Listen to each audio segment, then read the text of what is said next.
Ready for it. Thrilled for it. Presenting Franks with Turbo Booster Jet Engine. Nexa. That was a fitting end by Ishan Malinga to a game of little consequence for this season, but it was entertaining. As entertaining as the Sunday doubleheader could have been when the stakes were high for GT and they continued the trend of the week by somehow not claiming a top 2 spot or guaranteeing one. And Sunrisers and KKR, who played an IPL final last year, was perhaps just as uneven in terms of a result or a competition as today's game was. But the Sunrisers have broken a bit of a jinx. They've beaten, not just beaten, but hammered the defending champions by 110 runs. And I guess questions will be asked of the overall campaign of KKR, which has ended so very disappointingly after the highs of winning IPL 2024. Next up presents ESPN Weekend for Timeout. Anil Kumble with Dustin on one side, Tom Moody on the other. And now the unenviable job of summing up this game lies on Tom Moody. Tom, catch. Got it. Okay. Obviously, Sunrisers' first innings was just off the charts and near on impossible to chase down. And we did talk briefly at the halfway mark that they needed to do something out of the ordinary with regards to their batting order. And, my suggestion was, maybe throw Andre Russell up there at number 3, see if he can pull off a Klaasen-like knock, which he's capable of doing. He's done that before. He tends to only get small little sort of cameo roles with KKR, sort of at the back end of the innings, but this was a different situation. And just the mountain was too high to climb for KKR, and Sunrisers also, I think, used the conditions a bit better. Even though very good batting conditions, they used that slower ball into the pitch. Dubé bowled beautifully, the left-arm spinner as well, so they had it all covered. Yeah, I will talk about the Sunrisers story. Now, whoever talks on the show has to get the ball. Yes, okay, sorry, I'll take it back with me now. If I was a KKR fan, Anil, I'd be thinking, if anything, this is the one game, just try something different. Okay, they got 278, but KKR are a team that have seen 266 being chased against them successfully by the Punjab Kings. And just do something different. Once again, when you throw in Rahane, even if he gets 15 of 8, then you have Raghuvanshi. It's just symptomatic of the problem they've had all season. Would you be really disappointed as a KKR fan? Anil Kumble. Oh, thank God I took the catch. I thought I'd drop it. I must say the catch efficiency on the couch has been better than in the No, league. this was pressure for me, taking a catch. Do you see the lack of pace on my throw? Yeah, that goes to show the mindset. I think when you're encountered with something unusual or very daunting, as today, you need to try. At the end of the day, yes, you may win, you may lose, but when you sort of go back and think about the match, did you do all the things that you were asked to do or were supposed to do? Despite that, you lose or win, then it's okay. But I don't think KKR did that. They have not been flexible in their approach. It cost them. We spoke about it probably when they lost to Punjab, chasing 111. They could have easily moved Russell there. When there was 60 for 2, you push him and say, okay, listen, go. You can't be thinking he can't play spin. That's the last thing that you need to be worried about when you need 30, 40 runs. So the mindset of not being flexible and being so rigid, I think, has cost them this campaign. Yeah, honestly, take the ball. KKR have been... It is. Anil didn't even rate you to catch it. This is passing. Let's put this down. This show is going on too long with this whole ball thing. KKR have been hard to watch at times this season, let's be honest. Some of their chases, there was a chase against GT as well, where they didn't even make a fist of it when they were chasing 200. Of course, here they're chasing a huge score, but it's been hard to watch. They've been so slow against spin, haven't been able to play spin at all, and yeah, it's not been a fun watch to watch them bat at all this season. Even in a high-scoring game against Lucknow, keep going back to it, that every time they're in a position of strength, they find unusual ways of complicating matters. And I wonder if we're just going, but this is their last game, how does it matter? It matters, doesn't it, Tom? If you were in the CSK camp today, and the KKR camp today, or the Sunrisers camp today, all 3 teams out of the competition, you'd be feeling very different at the end of a disappointing season. It absolutely matters. There's professional pride in it for starts. There's, obviously franchise pride, individual pride, and there's, players playing for their future as well. And those sort of last, game efforts, whether it be a Klaasen 100 or whatever it may be, are remembered. And they're significant moments moving forward, from a confidence point of view. You look at Sunrisers, they'll be kicking themselves because they're in the position they're in, given the hot run they've had to finish, knowing that really we've missed an opportunity to play finals. Where KKR, at the end of their season, they're looking at it and think, well, what a mess that was. We didn't get that right at all with regards to the construction of our side. The auction we were reasonably critical about as well with their approach in the auction, but then they were so rigid and predictable with the way they went about it, particularly with their batting. And we've talked about it before, but Rahane, Raghavanshi, and Manish Pandey, all three are all very similar, and they're all in their top six. They needed to just evolve a little bit on the move and make the changes that are necessary. And there was a standout change that was required tonight to even go close to chasing that down. I mean, I'm just thinking if it's still fair to say, and I think it is, let me know your opinion, they're still a good team because they still have depth in batting, variety of bowlers, world-class all-rounders. I don't know if they actually have to do a lot of work at the auction next year or a little bit of work, but it seems like a team that just did not get their tactics right game after game after game. Or is it bigger than that? Is it the squad itself? No, I think in terms of the squad, if you look back at, yes, the Shreyas Iyer will be missed as the captain. Then if you look at Phil Salt, certainly they missed Phil Salt. Yeah. And then you had Mitch Starc. So these three were the ones they missed this season. But the rest of the team were the same. And the sort of people that they chose was quite good in terms of Quinton de Kock. The keeper batter, similar to a Phil Salt. Then you had Ajinkya Rahane, someone similar to a Shreyas Iyer, not at that in white ball cricket, but then, in terms of stature, good captain. Sure. He was given the captaincy. Of course, Mitch Starc was certainly missed. They had Spencer Johnson and then Andrik Nokia. So not a bad option there to sort of reinforce those three missed opportunities for KKR. But I don't think that strategy and tactic this season was there at all. I mean, they were too rigid in their approach. And I agree with Tom. I mean, if you have three batters of similar kind of style and approach, you're going to fail. You can't have that in T20 cricket. Yeah, they're the one team. I know Tom and the rest of the panel were doing reviews for each team for the season, even the teams that are out now. Almost every team you guys could find a bright spot. That was one of the questions. What's one of the bright spots? KKR were the one team, I know you, Tom, were struggling to even think of a bright spot for this season. And many of the other, I think lots of people who watch KKR, who's really a player who's done, better than expected this season. Okay, Varun Chakravarti has been, more or less, but even he's not been as good as last season.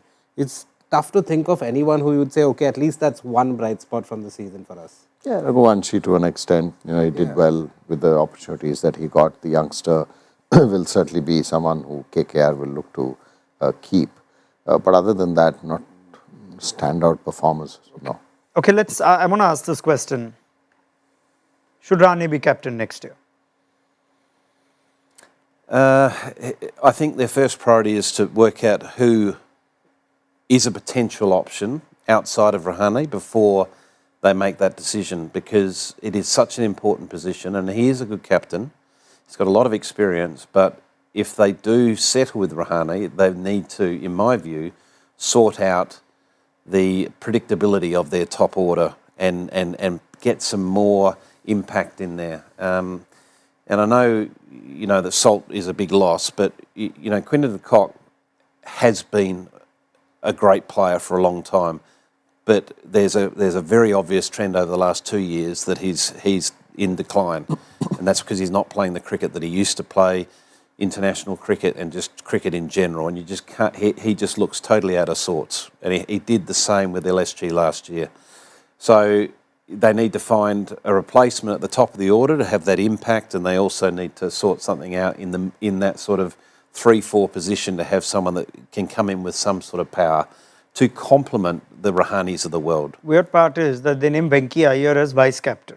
Venki Iyer has not even been making the team. Today he was on the bench and not impacted in. His price point will be a point of discussion on whether they release him into the auction and try and get him back for a lower amount, or whether they have to vacate. There has to be a vacancy if you want to add power to balance Rahane. But I think the Rahane question is significant for this franchise now. I wonder if you think he's even led well.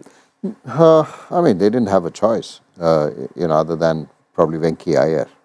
Probably we thought before they picked up Rahane, we thought that it would be Venki Iyer. We were chatting about even Rinku. If you don't, at least have someone who's a bit of a certainty in your team. Rahane, if he's out of form, what do you do? Yeah. He doesn't even drop himself down the batting order. I wonder if something... So that's something that they'll have to take a call after this. Yeah. They'll have to first identify who that person is within the group. And if they feel that, yes, it's one of them, then yes, you let go. But if you don't, then you don't have a choice. Yeah, but interesting enough, Rahane was a late afterthought in the auction. Correct. And as captain. And I think we're going to have the same scenario going into 2026. He's going to be a last-minute afterthought with regards to, do we retain him? Is he still going to be captain? Because they're going to be looking high and low for the various options. Is everything okay, Dustin? No, that's just our producers are telling us that a wire is visible somewhere, so we're just trying to. Okay, hide we'll just that. tell him. Yeah, everything is allowed today. Yeah, well done, Dustin, for making that seem seamless and subtle. Yeah, exactly. But the camera was on top. We thought we'd. Yeah, but Anil was worried. Why were you extending closer to him? What's happening here? While he's had a nice time in your company, you see. Very concerning behaviour. Anyway, sums up today. Actually, this is more interesting conversation than the game itself. No, but I guess their fortunes are in some ways tied to the decision. It's a big one. You also want your captain to be an active contributor to next year's auction, tactics, right? What's your plan? I'm sure that will be the case for franchises who are set with their captain. Even if they've not made the playoffs, you're pretty sure Pat Cummins will have some influence over the Sunrisers squad next year and that sort of thing. But with Rahane, you suggested that perhaps they just didn't creatively or just articulate what Rahane's best utility would be, which would be a little more flexible. Yeah, look, I mean, a player who over the last 2 seasons is striking at less than 110 against spin. I think that's a major issue, because how do you get that player into your team? Okay, even if he opens, yes, other teams might now bowl spin to him in the power play. There may be cases where, okay, he does decently in the power play, but then the strike rate just drops off after that. And again, when it comes to tactics, you have to also look at the captain for that because he's involved in the tactics. I know there's the coaches and the backroom staff. KKR started this season saying we want turning pitches. We want turning pitches at home. They've been, apart from CSK, the poorest team batting against spin, both in terms of average and strike rate. So then where's the thinking there that, they didn't even get, they've not done well on some turning pitches. They've been bowled out on turning pitches. So, is that not knowing the capability of your team to be saying that, okay, we want turning pitches because we've got spinners, but then you don't have the batters to bat against that spin. Even today, Harsh Dubey's, had them in a tangle at times. I'd like to talk about Dubey in a moment, but Dustin makes a good point. Can you identify a blueprint for this franchise? And these are defending champions. They've clearly had a way of playing last year. And this year, can you actually describe this is the kind of team KKR are? No, I think, there's like we said, there's a lot of confusion there and there's no clarity in terms of the strategy and the thinking. I feel, in T20 cricket, if you're looking at pitches to suit your style, that's something not going to work.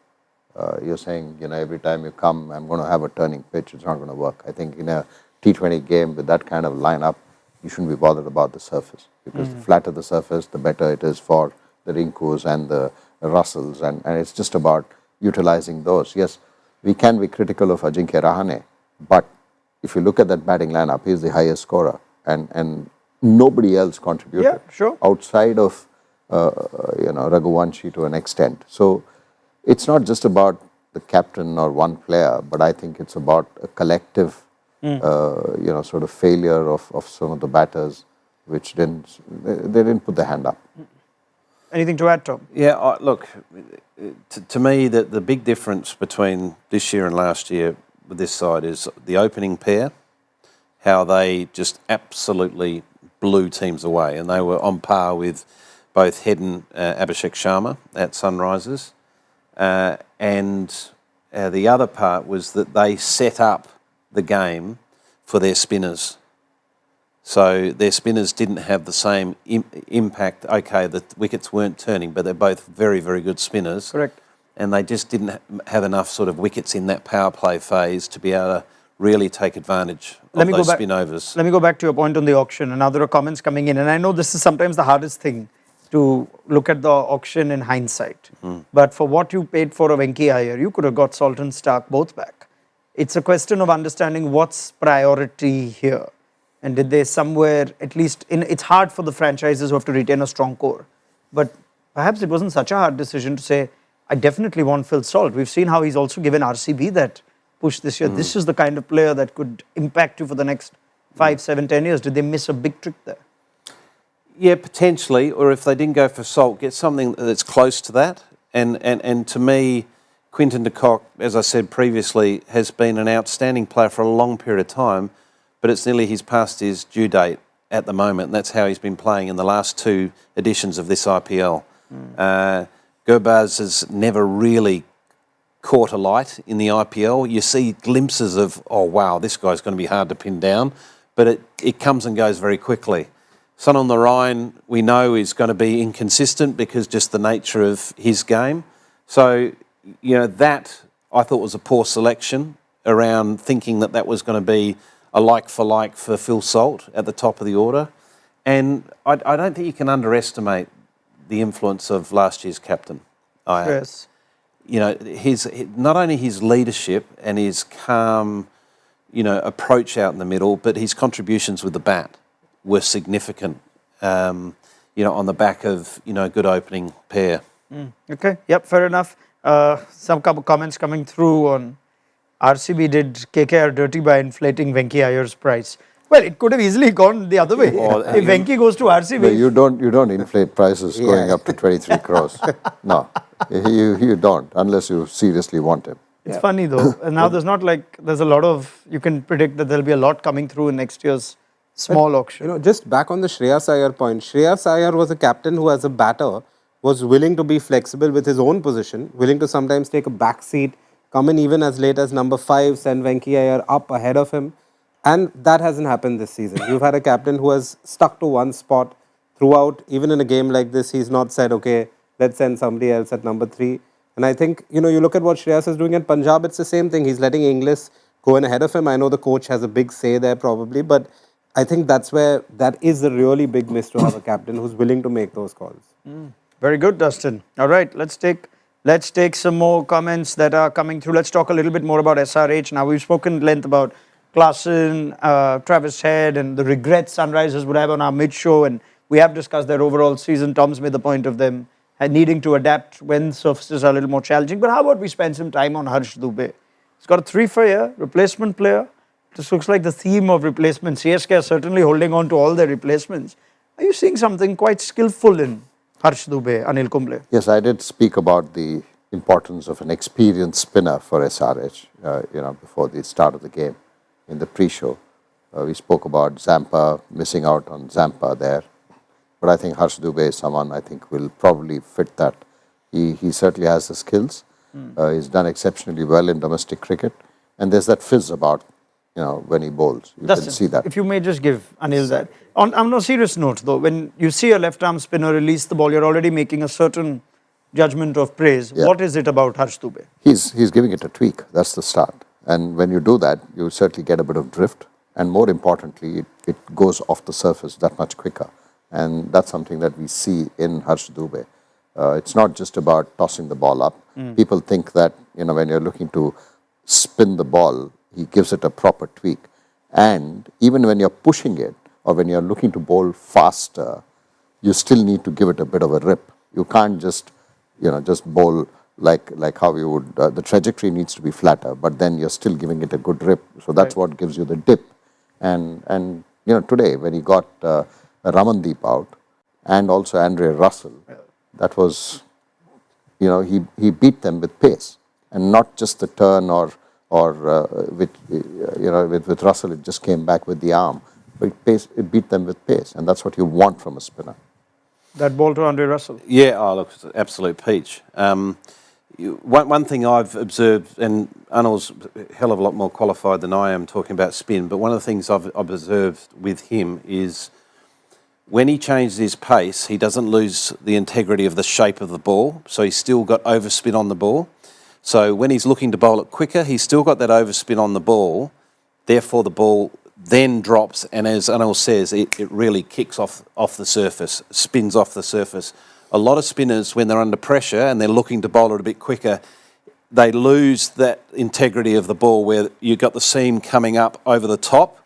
It tends to come more on the side, so it just becomes just a quicker ball which disappears even further.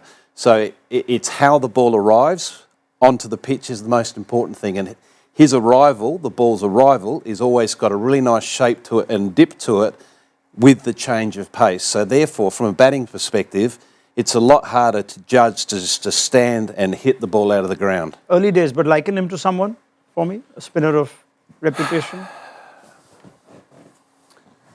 His head coach? Vittori? I mean, much taller. Taller, but just in terms of how much he can... Dubé turns it though, doesn't he? No, taller, yeah. Okay, Well, but Murali anyone you Kartik. can... Like he's different from Murali Jadeja. Kartik. Yeah, Murali Kartik, Yeah. a bit like that. Because Murali Kartik had that really nice overspin as well and that nice dip on it. So a little bit like that. Yeah. Very You know, skillful, Murali Kartik. when sorry? No, very skillful as a left-arm spinner. Yeah, absolutely. I see him as a test bowler as much as a T20 bowler. I look at him and think, wow, you know, like you imagine facing this guy on a turning track. So he is in the A team for the England tour. Yeah. He's got a record of 69 wickets for Vidarbha, and you sense that this is someone we might see have an impact in the longer format? No, he certainly has the potential. Right. And we've seen him bowl today in white ball format. I think the consistency is what matters, and that's something that he has shown in domestic cricket of getting wickets. And you know, this is a great opportunity to be a part of the India A squad. Okay. That's well done to Harsh Dubey. I'm sure he's a retention for Yeah, I Sunrisers. know, he's a keep. Yep. And as you just summarize their season, is it one of actually not much to do? The bookends, as you like to nicely refer to them, are good. They started well, finished well, lost their way. Dustin brought up they couldn't adapt to pitches. They didn't get the surfaces they perhaps expected at Hyderabad. They wouldn't be the only franchise to. But there isn't as much work that needs to be done ahead of IPL 2026. Yeah, I don't think there's a huge amount of work. Obviously, the Mohammed Shami conversation will play out over the next month or so. That may be something they approach through the trade window, but you know, again, if they can get Shami back and guarantee you're going to get a fit Shami, which is there's no guarantee there. Everything's going to be fine, but otherwise I think they need to ideally look for a trade or, you know, something out of the auction that can fill that void. All right. Anil, anything for Sunrisers? Primary concern? Shami, you see Shami going? Yeah, that's the only concern. Yeah.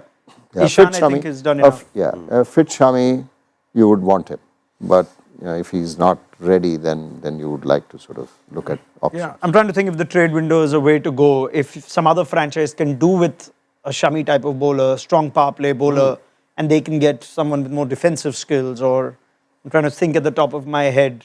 Well, they don't need defensive skill bowlers. They've got that covered. Ideally, they need someone. They need the person they should have retained or brought back, and that's Bhuvaneshwar Kumar. They're not going to get him. Yeah, I know, but it's like it's crazy, isn't it? But they've seen Pat Cummins with a new ball doesn't seem like the worst option in the last few games. Yeah, well, he's a fine He started bowler, bowling isn't he? differently. He was bowling differently, different roles at least last year. So I wonder if maybe they could knock Delhi's door and say, you've induced Natarajan too much. Maybe we'll send Shami that way. They wouldn't mind. Yeah, I mean, maybe Akashdeep, somebody like that from LSG. At Hyderabad?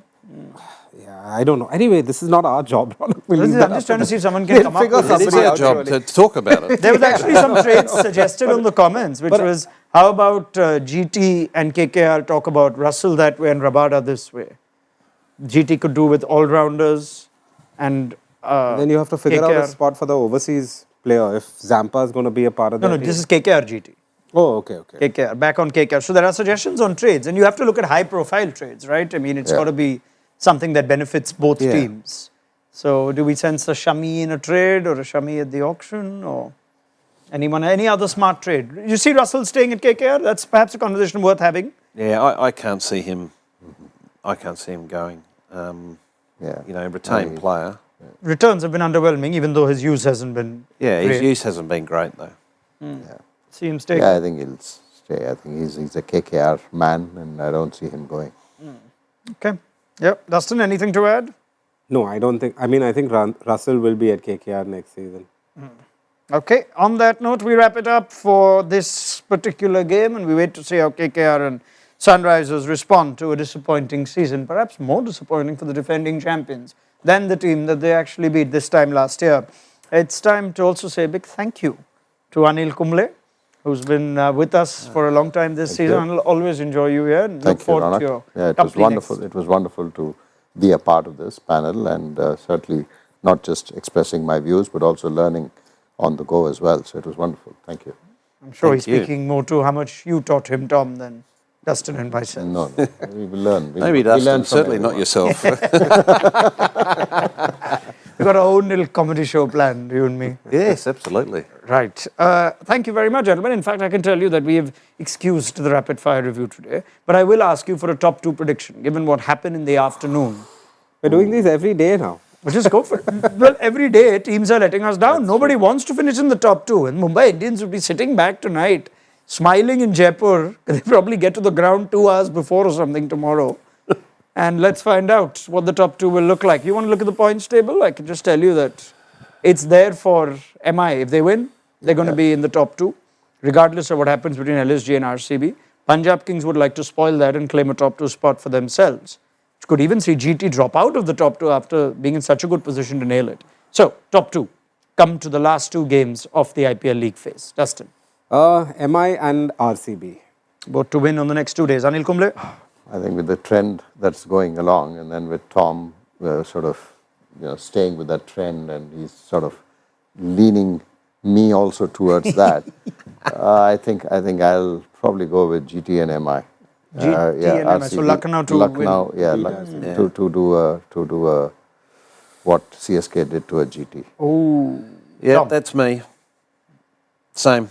MI and GT. Yeah, just sticking with the trend. We're going to see a Rishabh Pant open the batting and get 80 off 35 balls. Wow. Okay. That's enough then. Thank you very much, Tom Moody. We'll see you tomorrow for Punjab Look forward Mumbai. to it. Anil Kumble, safe travels back home. See you again very soon. Dustin, can't get enough of you. You're on fire. Your Ajinkya Rahane point was like, it just had me. It's fine. Yeah, more than the KL Rahul thing, this I'm with you. Okay. Thank you very much, Dustin. Look forward to your company tomorrow. Last game at Jaipur. Punjab Kings need to pick themselves up. Mumbai Indians in front of them. Build up just before the toss on Nexa presents ESPN Cricket for TimeOut. See you then.